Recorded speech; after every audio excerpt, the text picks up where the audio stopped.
우리 9월 한 달 동안 이 데살로니가서 말씀을 함께 나누게 됩니다. 이 데살로니가서는요, 여러분, 바울이 데살로니가 교회에 보낸 편지입니다.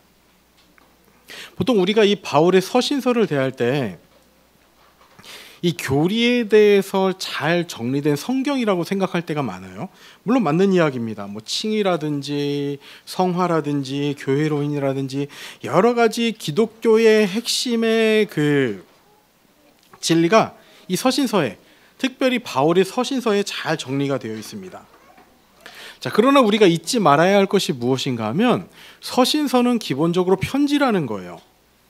서신이란 단어 자체도 여러분 편지라는 의미입니다.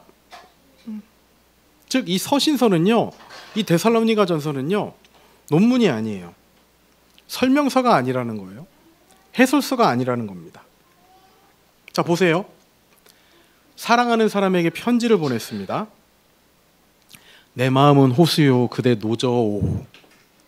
이런 편지를 연인에게 보냈어요.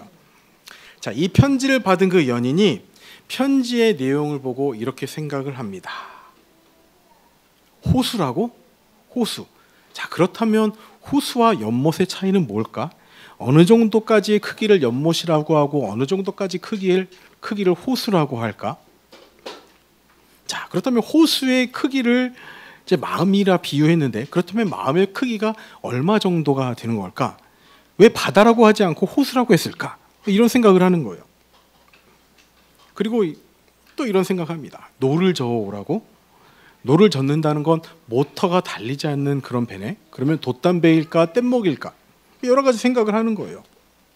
그리고 노를 저으려면 어느 정도의 힘으로 노를 저어야 되지? 1분에 몇 번 정도의 그 회전을 줘야지 배가 앞으로 나아갈까? 라든지 그런 여러 가지 생각을 하는 거예요. 자, 여러분, 이 편지를 받은 그 연인은 편지를 보낸 사람의 의도를 제대로 파악을 한 걸까요? 어떻습니까? 아닌 거예요. 아닌 거예요. 내 마음은 호수요 그대 노저오. 내 마음에 들어와 나를 향해 오라는 그 시의 구절의 편지를 마치 논문 분석하듯이 그렇게 분석을 하고 있는 거예요. 잘못됐다는 것이죠. 오늘 우리가 나누는 이 데살로니가전서 말씀도 마찬가지입니다. 단순한 신학 논문이 아니라 신앙 해설서가 아니라 갓 태어난 어린 자식에게 교회를 향한 그 사도 바울의 애끓는 마음을 전한 거예요. 설령 그 내용이 아무리 딱딱하고 어려울지라도 그 기반에는 편지를 보내는 그 사람의 마음이 닿아 있는 거예요. 편지라는 것 자체가 보내는 사람이 있고 받는 사람이 있습니다. 그리고 그 사이에 마치 종이컵 전화처럼 실로 연결되어 있는 거예요. 마음으로 연결되어 있는 거예요. 이 데살로니가전서도 마찬가지라는 것이죠. 자, 오늘 본문은요, 이렇게 시작을 합니다. 그러므로 형제들아 라고 이 사도 바울이 교회의 성도들을 부르면서 시작하고 있어요. 그러면서 이제 4장부터는 실제적인 삶의 지침들이 시작이 됩니다. 자, 그럼 먼저 이 편지는 이 사람과 사람의 마음이 이어진 것이라고 했는데, 어떤 상황에서 어떤 마음이, 바울의 어떤 마음이 이 데살로니가 교회에 전해졌는지를 그 배경부터 짧게 말씀을 드려보도록 하겠습니다. 자, 이 편지는 여러분 언제 어떻게 데살로니가에 전해졌을까요? 이 편지는요, 바울이 2차 전도 여행 중에 데살로니가에 보낸 거예요. 고린도에 있을 때 보냈습니다. 고린도에 있을 때. 자, 2차 전도 여행의 여정이 이랬죠. 여차저차해서 이제 바울은 에베소를 목적으로 해서 이제 전도 여행을 떠나는데 하나님께서 유럽으로 전도의 길을 여신 거예요. 그래서 건너간 곳이 빌립보입니다. 빌립보. 그래서 여차저차해서 빌립보에 가서 복음을 전한 거예요. 이 루디아 이야기, 주 예수를 믿으라 그리하면 너와 내 집이 구원을 받으리라, 이 이야기가, 이 말씀이 모두 이 빌립보 교회의 이야기입니다. 그리고 이제 이 빌립보를 지나서 데살로니가에 간 거예요. 여기서 바울은 복음을 전하고 데살로니가 교회를 세웠습니다. 자, 그런데 여러분, 이 바울과 이 바울의 일행들이 데살로니가 교회에 얼마 정도의 기간 동안 있었을 것 같아요? 한 어느 정도 기간 동안 있었을까요? 몇 달? 몇 년? 교회를 개척했는데 어느 정도 있었을 것 같아요? 3년? 네. 또 어떻게 생각하세요? 보통 교회를 개척했으면 연단이라고 생각하겠죠. 3년이라고 했는데 앞에 숫자는 맞았어요. 숫자는 맞았는데 3년이 아니라 3달이 아니라 3주 동안 있었습니다. 3주. 왜 자연점에 맞췄어요? 3달이라고 했어요? 3달? 네. 3주 있었어요. 3주. 왜 3주밖에 못 있었는가? 자, 사도행전 17장 10절 말씀을 다 같이 읽어보도록 하겠습니다. 시작. 밤에 형제들이 곧 바울과 실라를 베레아로 보내니 그들이 이르러 유대인의 회당에 들어가니라. 자, 예수님을 인정하지 못했던 유대인들이 핍박을 한 거예요. 예수가 그리스도다, 예수가 지금까지 기다리던 메시아다라고 전했더니 이 유대인들이 핍박을 하는 겁니다. 그래서 생명의 위협을 느껴서 10절에 이 보시는 것처럼 베레아로 몰래 그리고 급하게 떠난 거예요. 자, 그리고 베레아에서 복음을 전하고 아덴에서 복음을 전하고 그리고 이제 고린도에 이르러서 고린도에서 편지를 보낸 게 이 데살로니가서입니다. 자, 우리 여기서 일단 쉽게 생각해 볼 수 있는 게 있어요. 예상해 볼 수 있는 겁니다. 자, 데살로니가 교회가 세워진 지 얼마나 됐다고요? 얼마나요? 3주가 됐어요. 3주가. 그리고 데살로니가 교회에는 핍박이 있었을까요? 없었을까요? 아니, 바울도 밤에 몰래 급하게 쫓겨나왔는데 핍박이 있었을까요? 없었을까요? 있었어요. 있을 수밖에 없었습니다. 자, 그런 바울의 마음이 여러분 어땠을까요? 갓 태어난 데살로니가 교회가 극심한 박해 속에서 믿음을 잃지는 않을까 노심초사했을 겁니다. 그래서 함께 있던 이 동역자 디모데를요, 이제 보내요. 이제 데살로니가 교회가 어떻게 든든히 서가고 있는지를 잘 살피고 잘 도와라라고 이제 그렇게 이제 파견을 보냅니다. 그리고 그 디모데가 돌아왔어요. 고린도에 있을 때 돌아온 겁니다.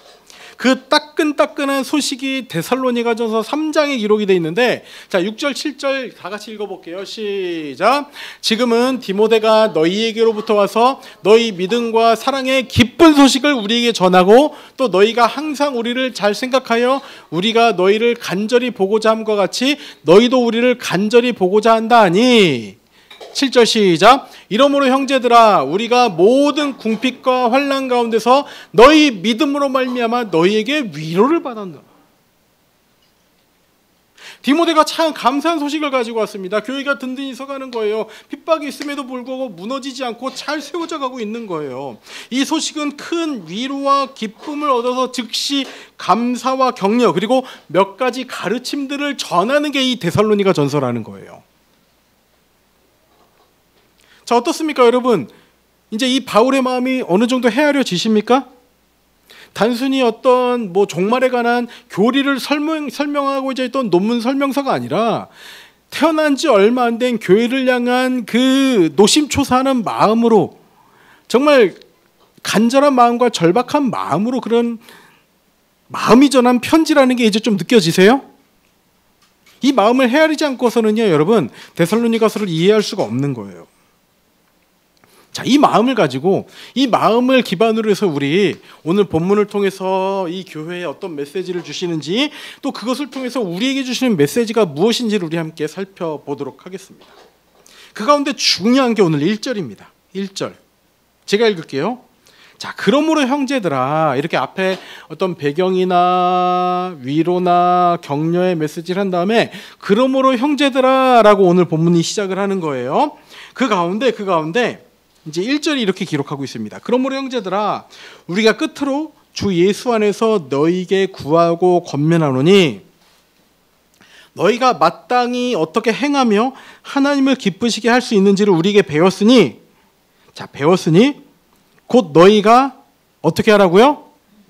행하는 바라. 행하는 바라. 그리고 그 다음 말씀이 뭡니까? 뭐라고 기록되어 있어요? 더욱 많이 힘쓰라는 거예요. 더욱 많이 힘쓰라는 겁니다. 오늘의 중요한 이제 전제가 되는 말씀이에요.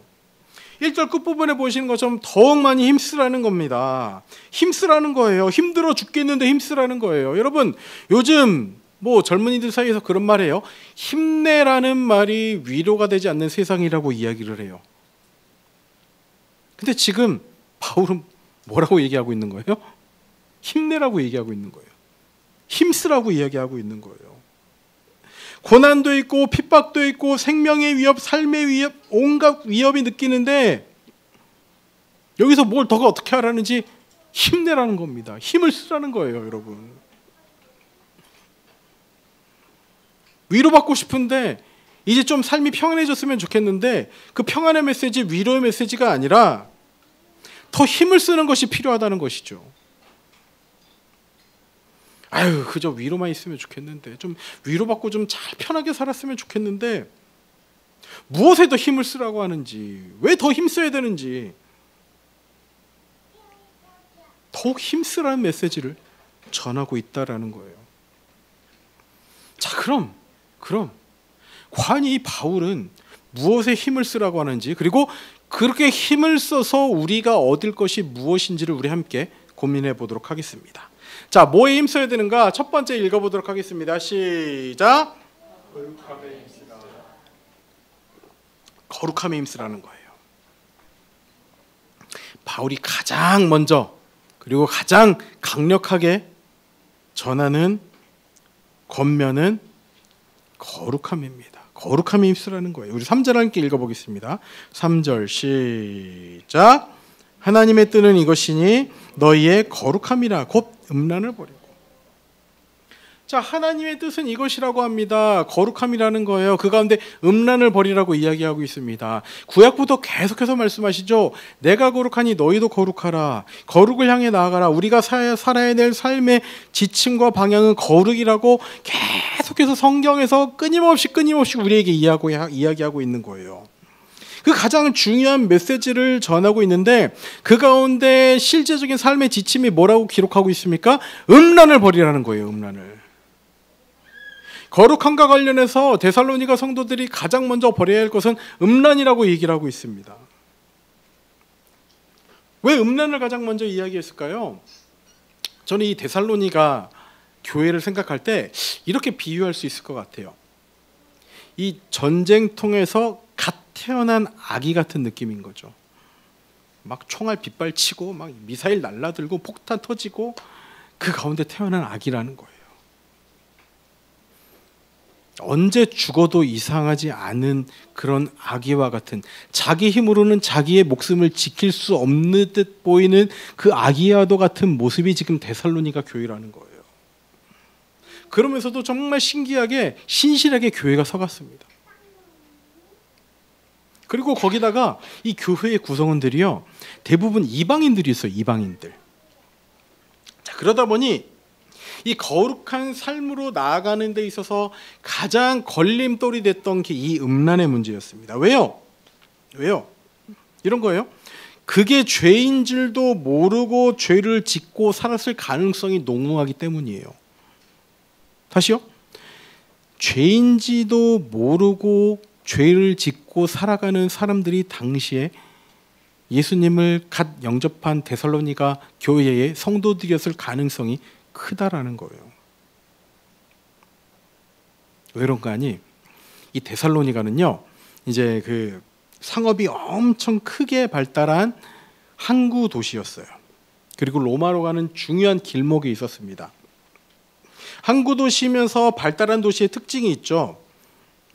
상업이 발달하고 문화가 발달하고 동시에 수많은 우상의 신전들이 거기에 자리 잡고 있었어요. 우상과 더불어 함께 가는 것이 이 음란, 성적인 타락이 함께 가는 것을 우리는 성경에서 발견할 수 있습니다. 그렇게 얼마 전까지 우상을 섬기다가 예수님을 믿은 성도들, 우상을 버리고 예수님을 따르겠다고 결단한 그들의 삶에서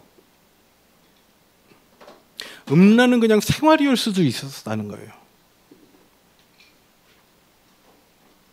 죄와 죄인줄도 모르고 살던 성도들을 향한 그 조마조마한 마음을 가지고 지금 이 3절에 권면하고 있는 거예요. 거룩하게 사는 것은 음란을 버리는 것이다라고 알려주고 있는 것이죠.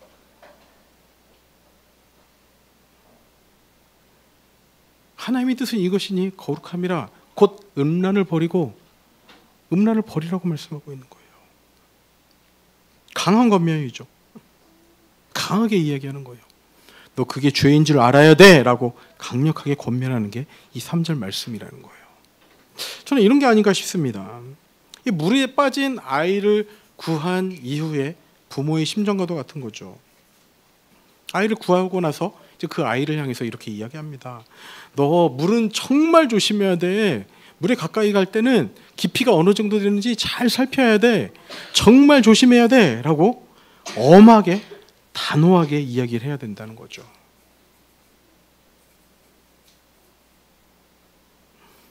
우리 하슬이도 7살 때 집에서 놀다가 블라인드 줄이 목에 걸렸어요. 이렇게 점프하다가 이렇게 갑자기 이렇게 다 걸린 거예요. 그러더니 막 하면서 정말 이렇게 힘들어하는 거죠. 그때 막 식탁에 앉아 있다가 정말 안 돼 하면서 뛰어가면서 이제 하슬이를 이렇게 급하게 안았는데, 그래서 얘기하는 거죠. 너 블라인드 줄 진짜 조심해야 돼. 그런 거 가지고 놀 땐 가지고 놀아서도 안 되지만 그런데 이제 목 함부로 거는 거 아니야라고 단호하게 얘기했죠. 여러분, 이 단호함이요, 명령입니까? 아니면 뭐 엄하게 그 규제를 하는 겁니까? 사랑입니까, 여러분? 뭐가 전제가 되어 있는 거예요? 사랑인 거예요, 사랑. 엄하게 하지 않으면 생명의 위협을 느낄 수 있는 그런 위기를 가져올 수 있게 단호하게 엄하게 이야기할 수밖에 없다는 것이죠. 3절 말씀이 그렇다라는 거예요. 하나님의 뜻은 거룩함인데 너 그러면 음란을 버려야 돼 라고 말씀하고 있다는 거예요. 이 사랑을 담은 강한 권면이자 명령이 이 3절 말씀이라는 겁니다. 여러분, 음란을 버리는 것은 적극적인 행위를 포함하고 있어요. 더욱 많이 힘써야 할 것 중에서 거룩함을 위해서는 음란을 내가 적극적으로 버려야 한다고 말씀하고 있습니다. 즉 거룩을 위해서는 여러분 적극성이 필요한 거예요. 죄라고 생각하는 것을 깨닫고 죄를 버리는 적극성이 우리에게 필요합니다.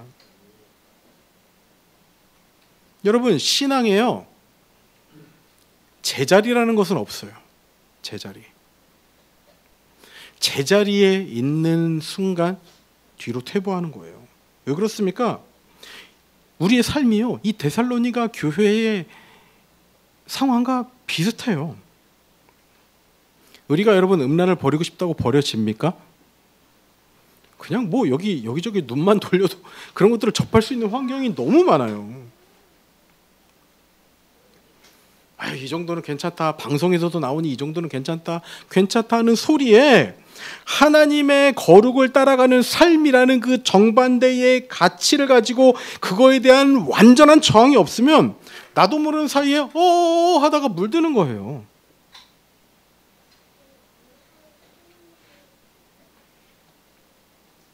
이 거룩함을 위해서는요, 이 죄, 악에 대해서 적극적인 저항이 필요한 겁니다. 음란을 버리고 내가 쓰레기통에 버릴 때 구겨서 버리듯이 그런 적극성이 필요하다는 거예요.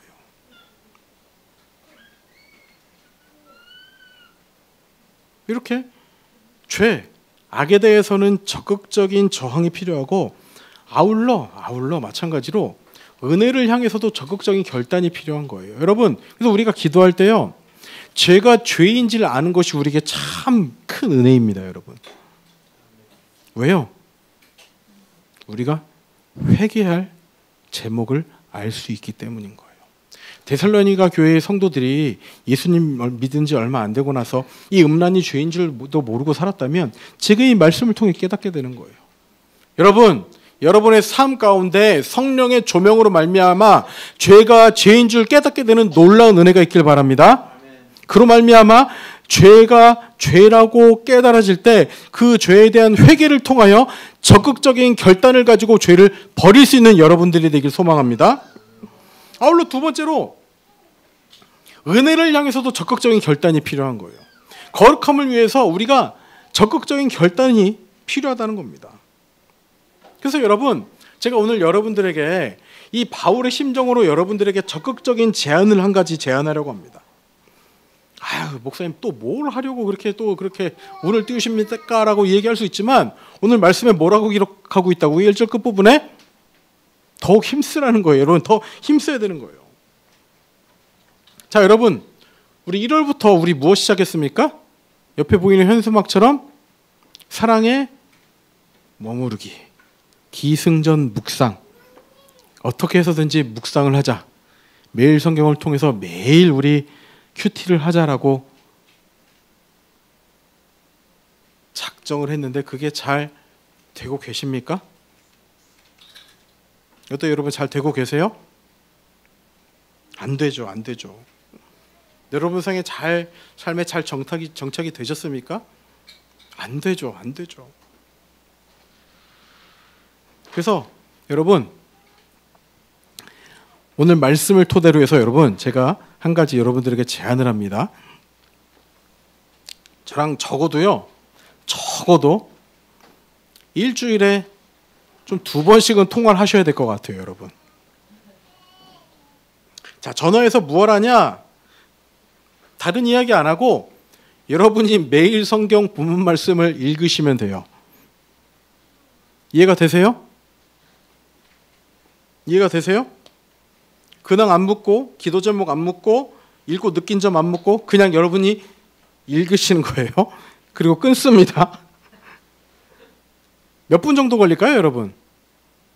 몇 분 정도 걸릴까요? 한 5분? 5분 이내가 되지 않을까요? 적어도 한 3분에서 짧은 본문은 3분, 그냥 5분 정도 걸릴 것 같아요. 여러분, 저에게 이 정도 시간을 할애할 수 있으시죠? 일주일에 2번 정도 할애할 수 있으시죠? 대답 없으시면은 어떡하죠? 여러분, 이 정도 시간은 할애가 가능하시죠? 진짜 가능하세요?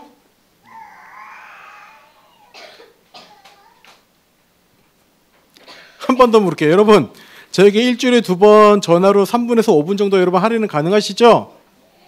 네, 가능하셔야죠. 근데 여러분, 이게요, 저한테 시간을 할애하는 게 아니라 거룩을 향해 여러분 결단하는 거예요. 아멘이십니까? 저랑 통화하기 싫으시면 여러분 카톡방에 큐티한 거 올리시면 돼요. 그냥 말씀 캡처해서 그냥 올리셔도 돼요. 느낀 점 안 적으시고 그 부분만 캡처해서 올리시면 돼요. 이렇게까지 해야 되냐고요? 뭐 그거 안 한다고 뭐 내 삶이 어떻게 되냐고요? 어떻게 됩니다, 여러분. 하셔야 돼요. 말씀으로 나아가셔야 됩니다. 적극적으로 말씀을 가지고 여러분 나아가지 않으면 제자리 걸음인데, 여러분 나야 제자리 걸음이라고 생각하지만 한강에 떠 있는 오리배가 발을 젓지 않으면 가만히 있는 건 좀 보러 보이지만 어떻습니까? 나도 모르는 사이에 점점 흘러가는 거예요. 말씀 묵상이었으면 어디로? 하나님으로부터 점점 멀리 떨어지는 거예요.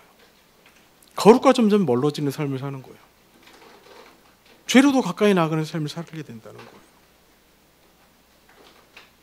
여러분, 거룩을 위해서 적극성을 가지고 나아갑시다. 1절의 말씀처럼 더욱 힘쓰라는 이 말씀이 여러분 삶에 정말 가슴 깊게 새겨지기 원합니다. 그래서 여러분, 제가 적극적으로 여러분들을 좀 더 괴롭혀 볼게요. 아멘이십니까? 아멘.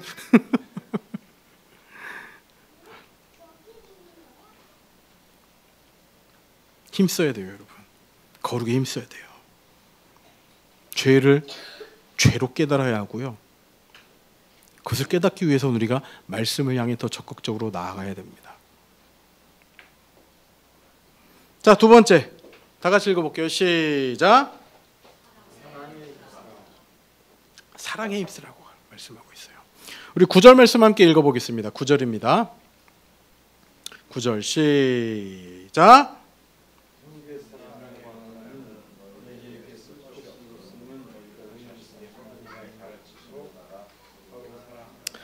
자, 형제 사랑에 관하여는 너희에게 쓸 것이 없으면 너희들 자신이 하나님의 가르치심을 받아 서로 사랑함이라. 여러분, 지금 여기서 궁금한 게 생겼어요. 자, 얼마 되지 않은 교회인데 예수님을 믿은 지 뭐 3주, 이제 뭐 고린도 갈 때까지 이제 더 시간이 있었으니까 3주 플러스 알파의 시간에 이 얼마 되지 않은 교회에 사랑에 관해서 어떻게 깨달았길래 바울이 형제 사랑에 관해서는 쓰일 것이 없다라고 얘기를 했을까?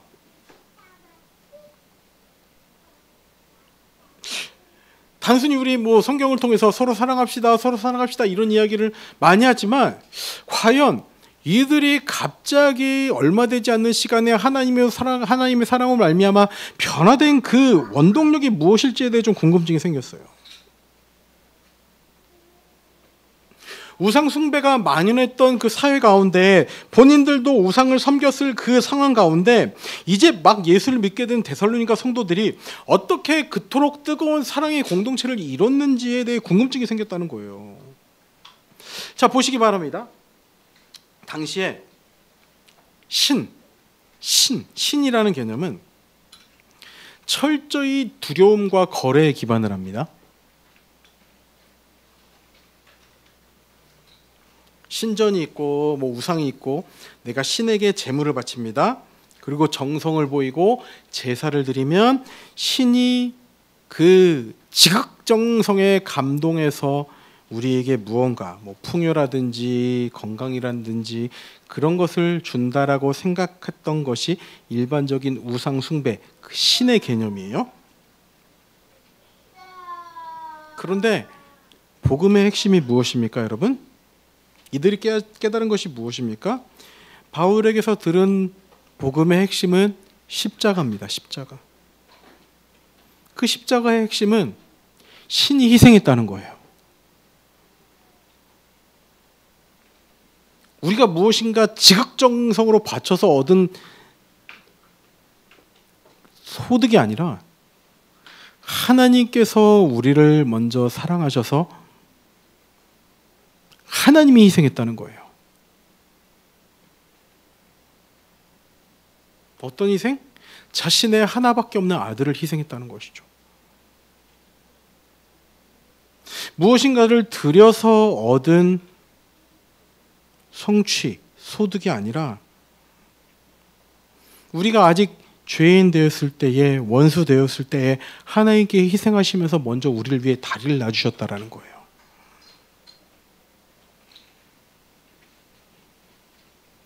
지금까지 경험해보지 못한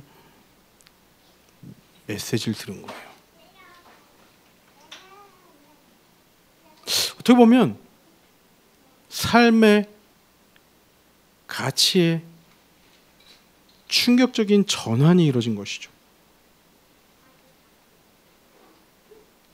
자, 그렇기 때문에 로마 정부로부터 핍박받고 또 유대인으로부터 핍박받고 삶의 제약이 가해지고 생활의 규제가 가해지고 삶은 점점 더 힘들어지는데 서로 사랑하는 데 있어서는 점점 더 커진다는 것이죠. 그러니까 핍박보다 고통보다 예수 그리스도의 십자가의 사랑이 더 크게 와닿는다라는 거예요. 이 비결이 뭘까? 이 비결이 뭘까가 참 고민이 되는 겁니다. 예수님 믿으면, 예수님의 이름 믿으면은 핍박이 오는데 그 핍박보다 예수님의 사랑을 더 크게 느낀다? 혹시 여러분의 삶에 그런 경험이 있으십니까? 정말 고통스러운데, 정말 못 견디겠는데 예수님의 사랑 때문에 버텨진다라는 거예요.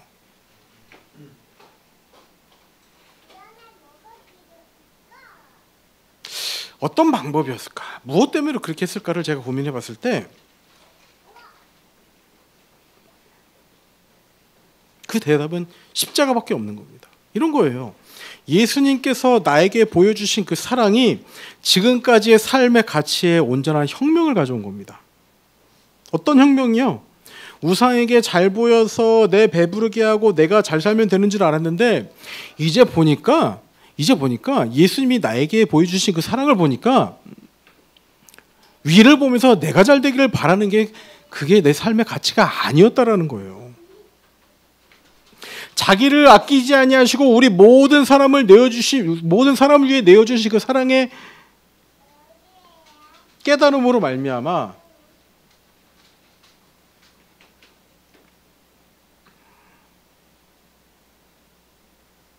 나 또한 어떻게 해야 될지를 깨달아진다는 것이죠. 이제는 우상. 그래서 위를 쳐다보면서 우상에게 무엇을 바쳐야 될지 생각한 게 아니라 위로부터 내려오는 그 사랑의 은혜를 깨달아 보니 뭐가 보인 거예요? 옆이 보인 거예요. 옆이. 주변이 보인 겁니다.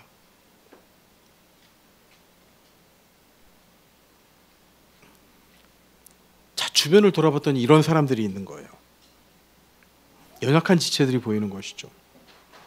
당시의 연약한 지체들은 어떤 지체들이었는가 하니, 자, 당시의 교회에 어떤 메시지가 이제 많이 들어와 있었는가 하니, 예수님께서 곧 오신다는 거예요. 예수님께서 곧. 그 임박한 재림 사상이라고 요약을 할 수 있는데, 예수님께서 분명히 다시 오신다고 약속하셨습니다. 아, 내일 오실까? 내일 모레 오실까? 곧 오실 거야라고 생각했던 게 그들의 생각이라는 거예요. 여러분, 그렇게 될 때에 빠질 수 있는 위험이 무엇입니까? 90년대에 다미선교회라고 있어요. 다미선교회 2단입니다. 그 2단이 이제 어떤 일을 했냐면 예수님이 오신대요. 그러면서 직장 다 때려치고 모여가지고 막 기도하고 지금 오십니다 했는데 오셨을까요? 안 오셨을까요? 안 오셨어요. 안 오셨어요. 이처럼 예수님이 내일 오시니 내일 오실지 모르니 우리 일할 필요 없다. 다 때려치우자. 그리고 나서 맹목적인 신앙이 빠져든 거예요. 삶을 다 때려친 거예요.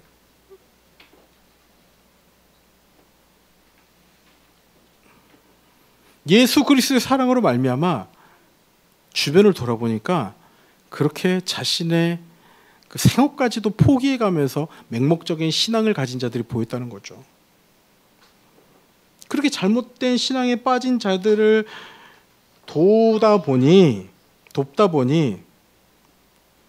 아, 예수님께서 보여주신 사랑의 빚을 갚는 게 이런 삶이구나를 깨달아진 거죠.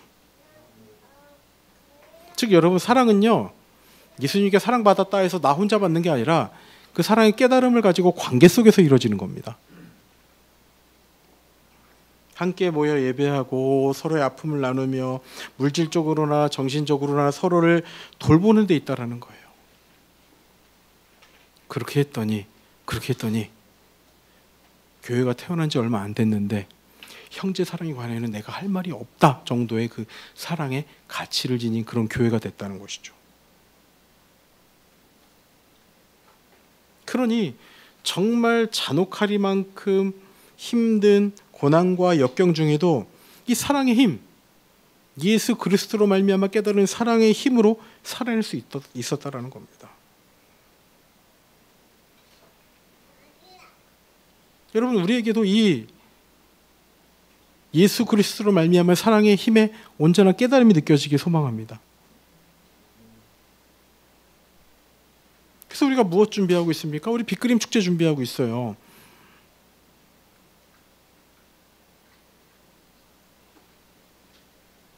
빛그림 축제가 그런 복음의 잔치가 되었으면 좋겠습니다. 우리 믿지 않는 가족들 다 이 자리에 왔으면 좋겠습니다.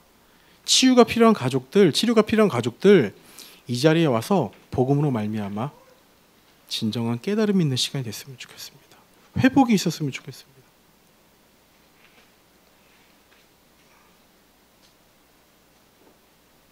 그런 삶의 가치의 온전한 전환이 있는 혁명의 자리가 우리 빛그림 축제가 되기를 기도하며 준비해 봅시다. 금요일, 토요일, 주일 3번입니다, 여러분. 믿지 않는 가족들이 함께 올 수 있도록 정말 진심으로 기도해 주시고, 우리 설교 이후에 우리 혹시 기도 카드 다 받으셨나요? 다 작성하는 시간 가지도록 하겠습니다. 제가 그 작정 카드라고 이름 붙이지 않고 기도 카드라고 붙였어요. 그 말인즉슨 분명히 우리 복음을 들어야 될 가족들에 대한 작정이 있어야 됩니다. 더불어서 아니에요? 더불어서 여러분과 여러분이 응답받고 싶은 그 기도 또한 같이 그 자리에 적으세요, 여러분. 단순히 교회 안 다니는 예수 믿지 않는 성도들 뿐만 아니라 나도 좋습니다. 내 기도 제목도 좋습니다. 내 가족들의 상황이나 기도 제목 전해주시고 또 이 기도 제목 우리 함께 공유할 겁니다. 그래서 정말 이렇게 좀 은밀한 부분은 이제 적지 마시고 다 같이 기도할 수 있는 그런 제목과 상황을 적어주세요. 그리고 뭐 관계나 뭐 그런 부분들 같이 적어주시고 함께 그것을 가지고 우리 10월 말까지 계속 같이 기도하도록 하겠습니다. 우리 잘 정리해서 이제 나눠드릴 테니까 여러분 이렇게 정말 조심해야 될 부분은 좀 이렇게 잘 조심해서 적어주시길 그렇게 바랍니다. 여러분 이 빅그림 축제요. 우리가 기획한 거 아닌 거 아시잖아요, 여러분. 하나님께서 기회를 주시고 하나님께서 우리에게 소망을 주시고 또 빅그림 축제 일어나라 빛을 발하라는 귀한 말씀 허락하시고 그것을 통해서 우리가 하나님 앞으로 나아갈 자리에 하나님께서 장을 만들어 주셨어요. 하나님께서 예배해 주신 자리입니다. 일생일대의 기회예요, 여러분. 일생일대의 기회예요. 어떻게든 이 자리에 복음으로 인한 귀한 믿음의 축제가 일어나길 소망해 봅니다. 이 기회를 놓치지 않는 우리 성도님 되시기를 진심으로 소망합니다. 말씀 마무리할게요. 오늘 우리는 고난 중에 있는 성도들을 향해 더욱 힘쓰라 외쳤던 이 바울의 편지를 함께 나눴습니다. 더욱 힘쓰라. 거룩함을 위해 더욱 힘써야 되고요. 사랑을 위해 더욱 힘써야 됩니다. 이 데살로니가 교회를 향한 이 바울의 편지가 하나님께서 우리에게 주시는 메시지임을 잊지 마시기 바랍니다. 그래서 이 하나님의 마음이 닿아 있는 이 편지를 통해서 우리도 다시 한번 힘을 내봅시다. 힘내라는 말이 사치라고 느껴지는 이 시대처럼 보이지만 그 가운데서 더욱 힘쓰는 우리가 되기를 진심으로 소망해 봅니다. 더욱 힘써야 되는 거예요. 거룩에 힘쓰고 사랑에 힘써야 되는 겁니다. 이제 우리가 삶으로 이 하나님께서 보내주신 편지에 답장을 한번 써볼 때입니다. 여러분, 거룩을 위해 시간을 투자하시기 바랍니다. 거룩을 위해서 시간 투자하시기 바랍니다. 거룩을 위해서 여러분 시간을 투자하시기 바랍니다. 거룩을 위해 가장 중요하다고 생각하는 것을 포기하는 것은요, 여러분의 인생에서 일생일대의 혁명이라는 귀한 기회가 됨을 잊지 마시기 바랍니다. 왜요? 거룩 말고 다른 게 더 중요한 게 있었다면 여러분, 그건 100% 우상이에요, 여러분. 여러분 안에 있는 우상을 모조리 파괴뜨리고 거룩을 향하여 나아가기를, 그것을 위해 결단하는 우리 모두가 되길 진심으로 소망합니다. 그래서 데살로니가 교회 성도들이 경험했던 그 가치 혁명, 사랑의 실천이 우리에게도 동일하게 나타났으면 좋겠습니다. 특별히 빅그림 축제를 통하여 그것이 결실 맺기를 진심으로 소망합니다.